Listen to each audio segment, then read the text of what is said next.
Awal mula gerakan terorisme. Terorisme berkembang sejak berabad-abad lampau, ditandai dengan bentuk kejahatan murni berupa pembunuhan dan ancaman yang bertujuan untuk mencapai tujuan tertentu. Perkembangannya bermula dalam bentuk fanatisme aliran kepercayaan yang kemudian berubah menjadi pembunuhan, baik yang dilakukan secara perorangan maupun oleh suatu kelompok terhadap penguasa yang dianggap sebagai tiran. Tiran merujuk pada pemimpin atau rezim yang berkuasa secara otoriter dan sewenang-wenang. Tiran biasanya memerintah dengan cara yang tidak demokratis, tanpa memperhatikan kehendak atau kepentingan rakyat yang mereka pimpin. Terorisme muncul pada akhir abad ke-19 dan menjelang terjadinya Perang Dunia Pertama. Terjadi hampir di seluruh belahan dunia. Pada pertengahan abad ke-19, terorisme mulai banyak dilakukan di Eropa Barat, Rusia, dan Amerika. Mereka percaya bahwa terorisme adalah cara yang paling efektif untuk melakukan revolusi politik maupun sosial, dengan cara membunuh orang-orang yang berpengaruh. Terorisme. Namun, terorisme memiliki arti yang lebih luas daripada itu. Terorisme adalah sebuah ideologi yang mendorong seseorang atau suatu kelompok untuk melakukan kekerasan dan menciptakan ketakutan di masyarakat. Mereka bukan hanya sekedar melakukan pembunuhan, tetapi mereka juga menimbulkan efek ketakutan yang sangat luas. Awal mula terorisme ditandai dengan bentuk kejahatan murni, yaitu berupa pembunuhan dan ancaman untuk tujuan tertentu.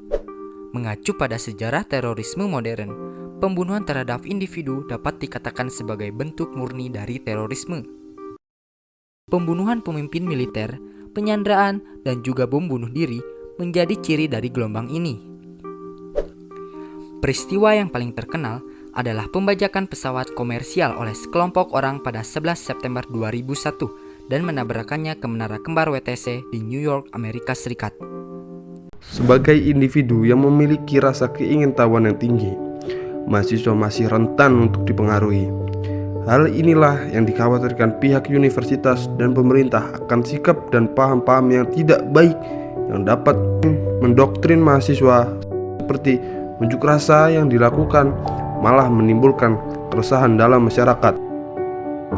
Rasa frustasi terhadap ketidakadilan dapat mendorong setiap individu untuk mencari solusi yang lebih ekstrim dan merasa bahwa perubahan radikal adalah satu-satunya cara untuk mengatasi masalah yang dihadapi.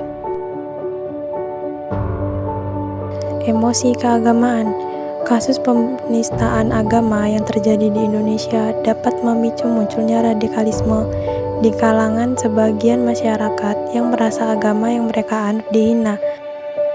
Pendidikan kewarganegaraan pada dasarnya dapat dimanfaatkan sebagai pendidikan multikultural untuk membuka wawasan mahasiswa bahwa kehidupan manusia di seluruh dunia, khususnya di Indonesia, memiliki perbedaan latar belakang, khususnya perbedaan suku, agama, ras, dan lain sebagainya.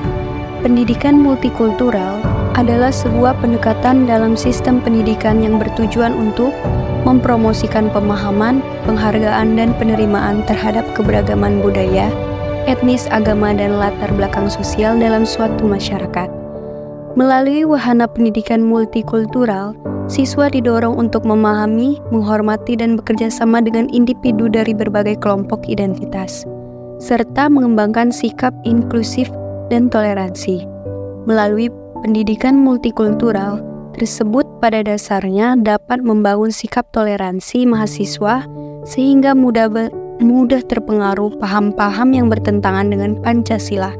Melalui pendidikan multikultural tersebut yang terintegrasi di dalam mata kuliah pendidikan kewarganegaraan dapat mengantisipasi berkembangnya pemahaman radikalisme yang merusak keberagaman di Indonesia.